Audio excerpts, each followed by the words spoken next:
Assalamualaikum, saya Syamimi. Saya Farah. Saya Izwan. Saya Hashimah.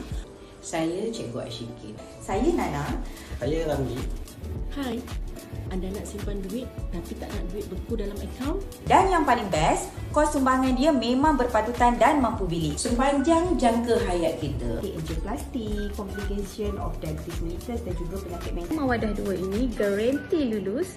Jadi Dan bukan itu sahaja, Bayaran dia sangat mesra poket. Dapat free cover sampai 80 tahun. Keluarga yang nak perlindungan menyeluruh dengan Semuanya ada dalam plan Etika Takaful.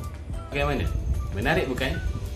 langkah kecil hari ini boleh jadi perlindungan besar untuk keluarga.